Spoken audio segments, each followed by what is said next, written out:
శ్రీ సత్యసాయి దివ్య చరిత్ర నిత్యపారాయణ గ్రంథము 15వ అధ్యాయము. అంశాలు: సాయి సూక్తి, పునర్జీవితమిచ్చిన పూర్ణ సాయి, సర్వం స్వామికే ఎరుక, ఎవరికి ఏది మేలో స్వామికే తెలుసు, మేలెరిగి స్పందించే దివ్య సాయి. సాయి సూక్తి: కోరు కోరికలన్నీయు తీరుచున్న, భక్తి దైవముపై హెచ్చు రక్తి పెరుగు, కోరు కోరికలన్నయూ తీరకున్నా, భక్తి తరుగుచు దైవ విరక్తి పెరుగు అంటారు బాబా. భగవాన్ శ్రీ సత్యసాయి బాబా వారు భక్తులమనుకునే వారిలో సాధారణంగా వారి భక్తిలోతు ఎలా ఉంటుందో తెలుపుతున్నారు. కొందరు తీర్పరాని కోరికలు తీర్చమని భగవంతునికి ఆపద మొక్కులెన్నో మొక్కుకుంటారు. కోరిక తీరిందో పాలపొంగు లాంటి భక్తి ఆ క్షణాన హెచ్చుగా పొంగులెత్తుతుంది. కట్టిన ముడుపులు చెల్లించటం, మరింత శ్రద్ధగా పూజలు పునస్కారాలు చేయటం మొదలైనవి చేస్తారు. తన కోరికలు తీరకపోతే ఈ దేవుడు నా కోరికలేమన్నా తీర్చాడా, ఇతరుల కన్నా నేనేం తక్కువ చేశాను అని లోపాన్ని దేవునిలో వెదకటం మొదలు పెడతారు. నీళ్లు చిలికిన పాల పొంగు వలె ఆ భక్తి పొంగు చప్పబడిపోగా అర్ధరహితమైన మిథ్యా విరక్తిని పెంచుకుంటారు. ఈ విధమైన అవకాశ వీరభక్తి వలన ప్రయోజనం, పురోగతి ఉండవు. సర్వకాల సర్వావస్థలలోనూ కోరికలు తీరకపోవడంతో సంబంధం లేకుండా భగవంతునిపై స్థిర నమ్మకం ఉండటం భక్తికి మొదటి లక్షణం కాగా, ఓర్పు రెండవ లక్షణం అని అవి పెంచుకోమని స్వామివారి బోధ. పునర్జీవితమిచ్చిన పూర్ణసాయి.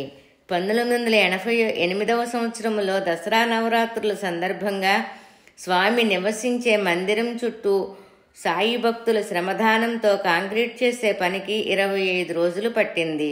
ఆ పనిలో బ్రిగేడియర్గా ఉద్యోగం చేసి రిటైర్ అయిన డాక్టర్ ఎస్కే బోసు కూడా పాల్గొని పని పూర్తయ్యేసరికి పూర్తిగా అలసిపోయాడు. ఆ సంవత్సరం నవరాత్రి ఉత్సవాలు అక్టోబర్ 12 నుండి ప్రారంభమైనవి. నవరాత్రి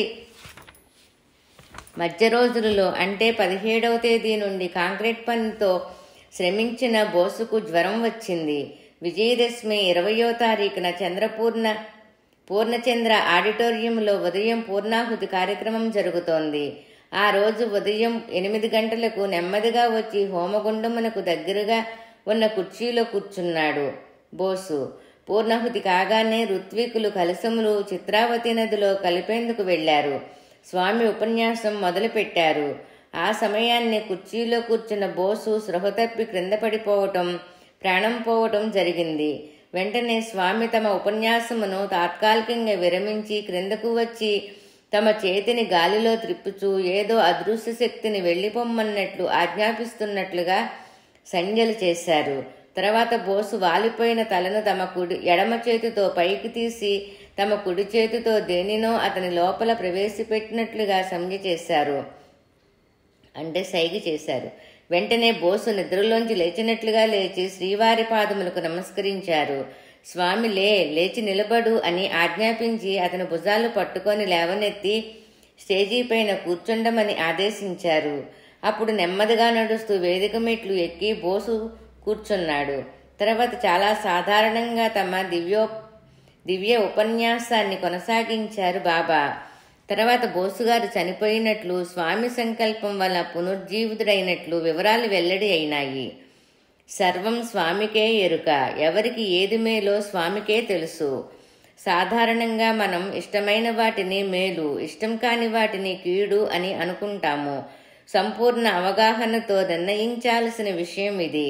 ఒక కుటుంబంలో ఇద్దరు మృత్యుముఖంలో ఉంటే ఒకరినే స్వామి రక్షించారు. వెంకటముని గారి తల్లి 80 ఏండ్లు ముదసలి, అవసాన దశలో ఉంది. ఏ క్షణంలోనైనా పోవచ్చునని చివరి పలకరింపు కోసం బంధువులంతా వచ్చారు. ఆ సందర్భంలో ఆమె కోడలు వెనక వారికి స్వామి ప్రసాదించిన జపమాలను తెచ్చి అత్తగారి మెడలో వేసింది. మరుక్షణంలో ఆ ముసలమ్మ లేచి కూర్చొని ఈ చుట్టాలంతా ఎందుకు వచ్చారు అని ప్రశ్నించింది. అదే వెంకటముని కుమారుడు మూర్ఛవ్యాధితో చరమదశకు చేరగా ఆ తల్లి వెంకటముని కుమారుడు మూర్ఛవ్యాధితో చర్మదశకు చేరగా అతని తల్లి ఆ జపమాల అతని మెడలో వేద్దామని ఆలోచించి దానికై చూస్తే అది ఎంత వెతికినా కనపడలేదు. చివరికి దంపతులు కుమారుని కోల్పోయారు. పుట్టెడు దుఃఖంతో ఆ తల్లిదండ్రులు పుటపర్తి రాగా ఇప్పుడే పిల్లవాడిని చూచి వచ్చాను, అక్కడ సుఖంగా ఉన్నాడు, వాడు ఈ లోకములో పూర్తి చేయవలసిన కర్మ తీరిపోయింది, ఇక్కడ కంటే అక్కడ హాయిగా ఉన్నాడు అని చెప్పారు. బాబా, ఆ ముసలమ్మను బ్రతికించడం, పిల్లవాడిని చనిపోనివ్వటం ఏమిటి అనిపిస్తుంది సాధారణ బుద్ధికి. కానీ ఎవరికి ఏది మేలో స్వామికే తెలుసు. మేలెరిగి స్పందించిన దివ్య సాయి. హనుమంతరావు దంపతుల ఏకైక కుమారుడు చిన్నతనాన్నే పోలియో ఇతర వ్యాధుల పాలైనాడు. బాబా తప్పక రక్షిస్తారని వారు నిండు విశ్వాసంతో ధైర్యంగా ఉన్నారు. కానీ బాలుడు కొన్ని రోజులకు చనిపోయాడు. కుమారుని మరణంతో బాబాపై కొంత విశ్వాసం సడిలింది. వారు బాబాకు ప్రత్యక్షంగా దూరమయ్యారు.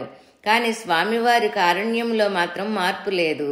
వారు తమ కుమారుని సంస్మరణార్థం అవిటి పిల్లల కోసం ఒక ఉచిత చికిత్సాలయాన్ని, ఆసుపత్రి నెలకొల్పారు.